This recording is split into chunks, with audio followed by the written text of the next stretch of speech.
Assalamu alaikum. Welcome to Shagul Educational Channel. This is your physics teacher. I'm Nasir Shah. Okay, student, we are going to discuss some topic related to this chapter. The name of this chapter, forces and matter, as you can see on your screen.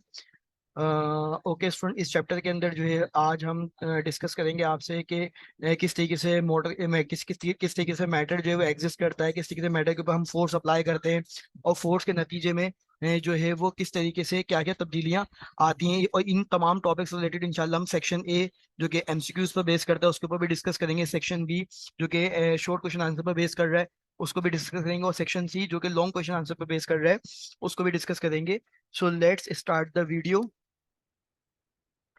Okay, student, we are going to discuss first topic related to this chapter, as you can see on your screen, solid state. Okay student, सबसे पहले मैं आपसे इस solid state को discuss करने से पहले matter discuss करना चाहूंगा कि what do you know about matter. As we know, anything occupy space weight and volume it is said to be matter. हर वो चीज जो जगह घेरे और वजन रखे वो मैटर कहलाती है। फिर मेरा आपसे सवाल होगा कि how many states of matter, तो you will have to give me answer कि there are three states of matter basically, solid, liquid and gas. तो हमारे पास तीन स्टेट्स हैं। अगर मैं फोर्थ स्टेट ऑफ मैटर की भी बात करूं जो कि एग्जिस्ट करती है, जिसके ऊपर वर्क हो रहा है, और फोर्थ स्टेट ऑफ मैटर का नाम है प्लाज्मा। ओके स्टूडेंट, सॉलिड की अगर हम बात करें, सॉलिड स्टेट की हम बात करें, so substance that has definite shape and size और कॉल्ड सॉलिड स्टेट। कि कोई भी ऐसा सब्सटेंस है मेरे पास किसी जिसकी शेप भी डेफिनेट है, जिसका साइज भी डेफिनेट है। मिसाल के तौर पर कि अगर मैं किसी टेबल की बात करूं, किसी चेयर की बात करूं, तो मैं उसको एक जगह से दूसरी जगह मूव करता हूं तो ना उसके साइज में तब्दीली आती है ना उसकी शेप में तब्दीली आती है। इट मीन्स कि it has a definite shape and definite volume, so then we call this is a solid state. Solid state substance that have the following characteristics, as you can see on your screen. In solid the molecules or atoms are very close to each other. किसी भी मैं atom की बात करूं, अगर solid substance की बात करूं, तो उसके जो मॉलिक्यूल्स होंगे, उसके जो एटम होंगे किसी भी सॉलिड सब्सटेंस के, जो कि बेसिकली मैटर की प्रॉपर्टी है, उसके एटम और मॉलिक्यूल क्या होंगे, बहुत ज्यादा क्लोजली पैक्ड होंगे, एक दूसरे के बहुत ज्यादा करीब होंगे। करीब होने की वजह से student there is existence of strong force of attraction among the molecule. Molecules के दरमियान जो है वो बेसिकली क्या होगी, फोर्स भी ज्यादा होगी। Solid substance have definite shape and definite volume, जो कि मैंने बेसिकली इसके इंट्रो के आगाज में ही आपको बता दिया था कि इसका क्या होगा, डेफिनेट शेप होगी और डेफिनेट वॉल्यूम होगा। Molecules in a solid substance perform vibratory motion, और हमेशा मॉलिक्यूल जो है सॉलिड सब्सटेंस के अंदर वाइब्रेटरी मोशन परफॉर्म करते रहेंगे। ओके स्टूडेंट, अगर मैं बात करूं लिक्विड स्टेट की, so as you can see on your screen, the basic definition of liquid state, we have substance that have no definite shape but definite volume। इसकी कोई shape नहीं होगी लेकिन इसका डेफिनेट वॉल्यूम होगा, और जिसको हम क्या कहेंगे, लिक्विड स्टेट होगा। इसकी मिसाल ले लें कि अगर मैं एक पानी का ग्लास लूं, सही है, अगर पानी ग्लास में डाल दिया जाए तो ग्लास जैसी शेप को मेंटेन कर लेगा। अगर पानी जो है किसी बाउल में डाल दिया जाए तो वो प्याली जैसी शेप को मेंटेन कर लेगा। किसी कप में पानी को डाल दिया जाए तो कप जैसी शेप मेंटेन कर लेगा। वॉल्यूम कांस्टेंट रहेगा, लेकिन आप देख रहे हैं कि जैसे जैसे कंटेनर चेंज हो रहा है, जैसे जैसे बर्तन चेंज हो रहा है, वैसे वैसे शेप भी चेंज हो रही है। Liquid state substance has following characteristics. In liquid the molecule are slightly distance to each other. जिस सॉलिड के मॉलिक्यूल आपस में बहुत ज्यादा टाइटली पैक्ड होते हैं, so as compare to solid, liquid के अंदर जो है वो स्लाइटली डिस्टेंस के ऊपर जो है वो एटम और मॉलिक्यूल एग्जिस्ट करते हैं, जिसकी वजह से इनकी फोर्स ऑफ अट्रैक्शन क्या हो जाती है, बहुत ज्यादा वीक हो जाती है। Liquid substance gave definite volume but no shape. ये हमेशा डेफिनेट वॉल्यूम में एग्जिस्ट करते हैं, इनकी कोई शेप नहीं होती। Molecule in liquid substance perform sliding roll oval motion. और इन लिक्विड के मॉलिक्यूल जो होते हैं स्टूडेंट्स, क्योंकि इनके गैप कम होता है इनके दरमियान में, जिसकी वजह से ये मूव करते हैं, रैंडम मोशन परफॉर्म करते हैं और स्लाइडिंग रोल ओवल मोशन की कंडीशन के ऊपर आगे बढ़ते हैं। ओके स्टूडेंट, अगर मैं गैसियस स्टेट की बात करूं, so we have the basic definition of gaseous state कि substance that have no definite shape and size are called gaseous state. It has neither shape, neither definite shape nor definite volume. इसका ना तो कोई shape है और ना ही कोई volume है, जिसकी वजह क्या है कि gaseous state substance have following characteristics. In gases the molecules are widely separated to each other. एक दूसरे के क्या होते हैं, as compare to solid and as compare to liquid, बहुत ज्यादा डिस्टेंस पे होते हैं। बहुत ज्यादा डिस्टेंस होने की वजह से इनका फोर्स ऑफ अट्रैक्शन इंतहाई क्या हो जाता है, वीक हो जाता है। There is no existence of attraction force among molecule. So gaseous substance have no definite shape and no definite volume. और molecules in gas move in any direction, और इनके molecules जो होते हैं स्टूडेंट वो क्या होते हैं, किसी भी डायरेक्शन में random move कर सकते हैं. Okay, we have the another topic related to this chapter, as you can see on your screen, elasticity. Okay, student, elasticity की अगर हम definition देखें, so it is the property by virtue of which a body offers resistance to external force tending to change its volume or shape or both. कि ये basically वो property है किसी भी मैटर की, किसी भी बॉडी की, जब मैं उसके ऊपर एक्सटर्नल फोर्स अप्लाई करता हूँ, सो एक्सटर्नल फोर्स जैसे ही मैं रिलीज करूंगा, it come back to its original position. So we can call elasticity, elastic material. Basic definition अगर आप देखें स्टेटमेंट की फॉर्म में, by removing the deforming force. Deforming force से मुराद ये है कि अगर मैं किसी मटेरियल को, किसी ऑब्जेक्ट को फोर्स अप्लाई करके उसकी शेप को डिस्टर्ब कर रहा हूँ, so the body attain its original state and no permanent change has occurred in then we say that the body is elastic and this property of the body is called elasticity.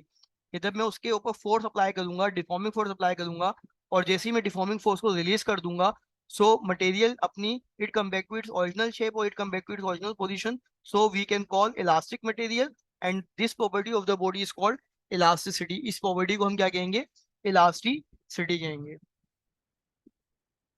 Okay, student, we have the another topic related to this chapter, elastic limit. So nothing is perfectly elastic. It is found, however, that a body will behave as perfectly elastic body. कोई भी body nature wise जो है वो perfectly 100% elastic नहीं होगी. किसी ना किसी पॉइंट पे उसका इलास्टिक लिमिट आएगा, और जैसे ही वो लिमिट क्रॉस होगा, वो बॉडी क्या कर जाएगी, ब्रेक कर जाएगी. So it will completely regain its original condition when the deforming force does not exceed a certain limit. तो हम जो है वो उसकी डिफॉर्मेशन की एक सर्टेन लिमिट होगी कि उससे ज्यादा फोर्स हम अप्लाई नहीं कर सकेंगे, और इससे ज्यादा फोर्स अप्लाई करेंगे तो लिमिट क्या हो जाएगी, कंडीशन क्या हो जाएगी, हमारे पास बॉडी जो है वो ब्रेक हो जाएगी. कंडीशन क्या होगी, maximum magnitude of force for which the object regain its original shape and size when the force is remove is called elastic. और जैसे ही स्टूडेंट्स में डिफॉर्मिंग फोर्स को रिलीज करूंगा, so it come back to its original shape. वो अपनी original shape पे ना सिर्फ आ जाएगा, बल्कि आप देखेंगे कि उसकी एक तो इलास्टिक लिमिट जो है वो कम हो जाएगी, और वो अपनी ओरिजिनल शेप पर आ जाएगा जैसे ही मैं फोर्स को रिलीज करता हूँ. So that we called elastic limit. Okay student, अगर मैं स्ट्रेचिंग स्प्रिंग की बात करूं, सो जैसे जैसे मैं इसकी फोर्स को बढ़ाऊंगा, वैसे वैसे ये स्प्रिंग क्या होता जाएगा, स्ट्रेच होता जाएगा. आप देख रहे हैं कि जैसे जैसे वेट हम बढ़ाते जा रहे हैं, तो स्प्रिंग की जो एक्सटेंशन है उसमें भी क्या हो रहा है, स्टूडेंट, इजाफा हो रहा है. सो अगर मैं इसको हुक्स लॉ से कंपेयर करूं, तो जितनी ज्यादा फोर्स अप्लाई होगी, एक्सटेंशन भी उतनी ज्यादा हमें गेन होगी. जितनी कम फोर्स अप्लाई करेंगे, एक्सटेंशन भी हमें कम गेन होगी.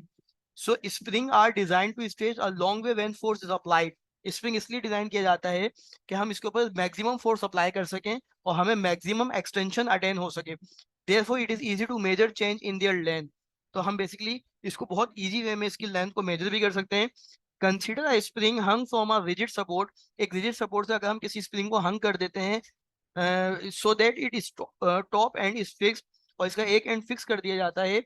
Weights are hung on the other end of the spring. जबकि स्प्रिंग के दूसरे एंड पर हम वेट अप्लाई करेंगे, जिसको उस वेट को हम क्या कहते हैं, these are called the load. Basically as load is increase, जैसे जैसे लोड इंक्रीज होगा, फोर्स इंक्रीज होगा, वेट इंक्रीज होगा, student, the spring is stretch and its length increase. Spring में क्या होगा, खिंचाव पैदा होगा, उसकी लेंथ में भी इजाफा होता चला जाएगा. When the load is removed, और जैसे ही लोड में रिमूव कर दूंगा, the spring return to it original length, और स्प्रिंग वापसी अपनी ओरिजिनल लेंथ को अटेंड करेगा. This is called elastic change. इसको हम इलास्टिक चेंज कहेंगे. when the load is increased and in regular step the length of the spring also increases. और जैसे जैसे मैं रेगुलर स्टेप्स के अकॉर्डिंग लेंथ बढ़ाता जाऊंगा, लोड बढ़ाता जाऊंगा, इंक्रीज भी मुझे, लेंथ भी मुझे जो है इंक्रीज होता हुआ दिखता जाएगा. If the load is increase greatly the spring will change it shape permanently.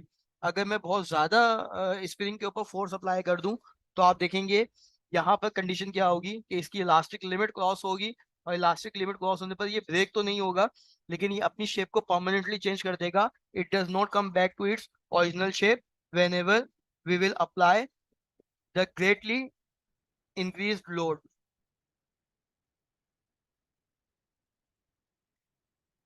Okay student, अगर मैं हुक्स लॉ की बात करूं, तो Robert Hooke an English scientist first describe the mathematical pattern of stretching spring Hooke's law stated. इनकी statement क्या थी कि distance between two point in a particular direction is called displacement, के दो पॉइंट का जो पर्टिकुलर डायरेक्शन में distance cover होगा वो डिस्प्लेसमेंट होगा। Basically this is the basic definition of displacement as all of you know about very well. Within elastic limit the displacement produce in the spring is directly proportional to the force. अगर मैं बात करूं कि मेरे पास basically force is directly proportional to the string, stretch string condition पर है, तो whenever we will eliminate the sign of proportionality we will have to take is equal to constant right now as you can see on your screen. So f is equal to kx, इसका basic formula बन जाएगा, drive formula बन जाएगा।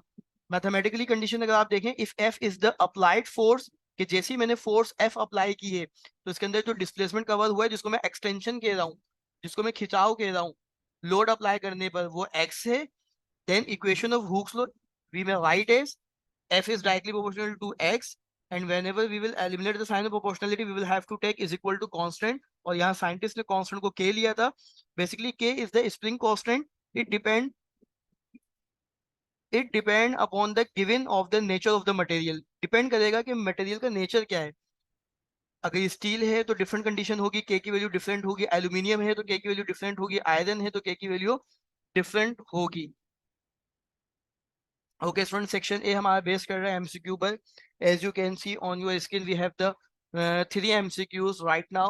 A substance that has definite shape and size are called dash straight. We have 4 option. Option A solid, option B liquid, option C gas और option D none of these. So student in तमाम topics को जिसको हमने discuss किया आपसे, आप जो है इसका सही आंसर दे पाएंगे, और यकीन आप इसका आंसर सही सोच रहे होंगे कि जहाँ डेफिनेट शेप होती है और जहाँ डेफिनेट साइज होता है। सो the correct option is option A solid होगा। A substance that have no definite shape but not definite volume are called dash state. We have four option right now again as you can see on your screen. Option A solid, option B liquid, option C gas, and option D none of these. So the right answer is option B liquid. And the third MCQ, are substances that have no definite shape and size are called dash state. We have four option right now. Option A solid, option B liquid, option C gas और option D none of these. So यकीनन इसका भी answer आप तमाम student सही दे पा रहे हैं कि जहाँ कोई डेफिनेट शेप नहीं होगी, जहाँ कोई डेफिनेट वॉल्यूम नहीं होगा, वो कौन सी स्टेट होगी student? So the correct option is option C, state of gas होगा। Okay, student, we have three option MCQ again. As you can see, if the material recovered the original dimension, when an external force is removed, this deformation is known as dash deformation. We have four option: inelastic, permanent, elastic, and irreversible. यानी कि जब हम किसी object के ऊपर force apply करें और वो अपनी ओरिजिनल शेप पर आ जाए फोर्स रिलीज करने पर, तो so the correct option is option C, elastic material होगा। और which of the following material is more elastic, rubber, glass, steel और वुड? सो यकीनन इसका आंसर भी आप तमाम स्टूडेंट सही दे पाएंगे। इसका करेक्ट आंसर क्या होगा? स्टील होगा। So the correct option is option C, steel. Elasticity of a substance depend on its, we have four option right now as you can see on your screen. Option A temperature, option B size, option C mass, option D nature. तो elasticity basically किस पे depend करती है student?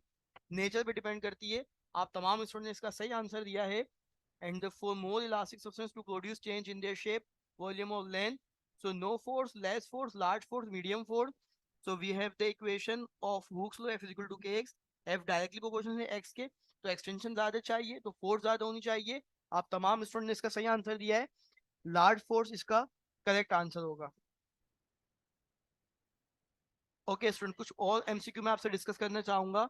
The spring is break and clutches are used to restore original position, to measure force, to absorb shock, या to absorb strain energy. So the correct option is option A, to restore original position.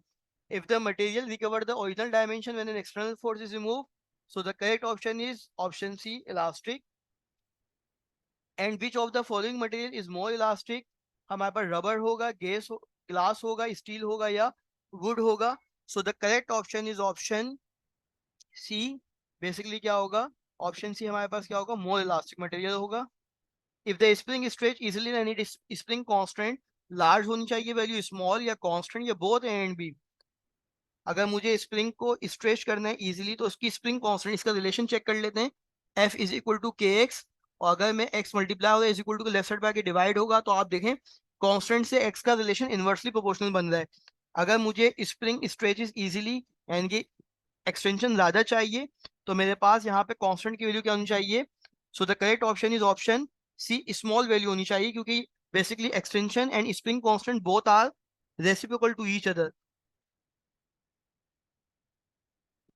Okay student, अगर मैं बात करूं what is the unit for the spring constant, we have the formula of the Hooke's law, F is equal to kx। So we will have to find out the unit of spring constant. x आप देख रहे हैं right side पे multiply हो रहा है, is equal to left side पे आके डिवाइड होगा।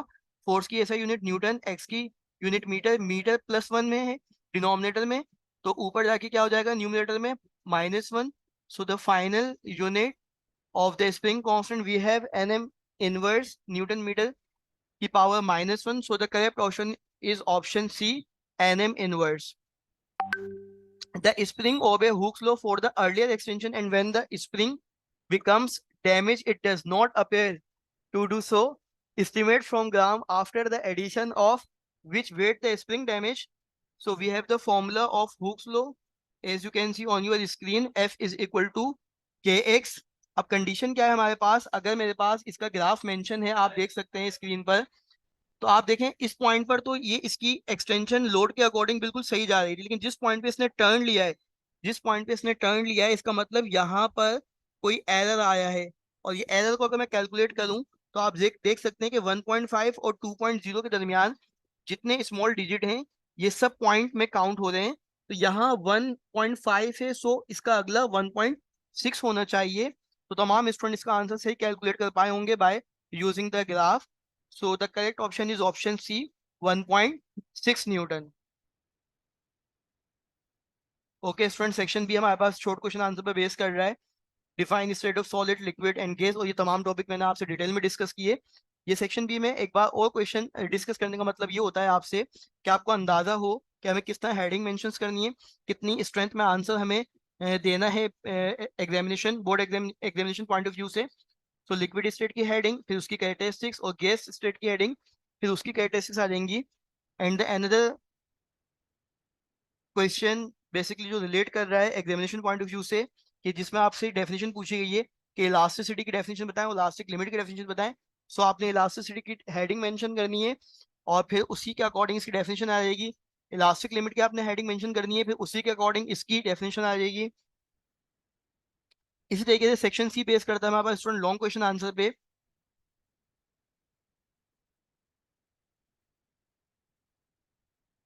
जिसमें जो है वो आप देख सकते हैं कि अगर एक्सप्लेन हुक्स लॉ की बात कर रहे हैं, तो इसमें हुक्स लॉ को आपने एक्सप्लेन करना है और इसकी डेरिवेशन को कंप्लीट करना है, जो कि मैंने आपसे इसी वीडियो लेक्चर के अंदर आपको बहुत डिटेल में समझाया।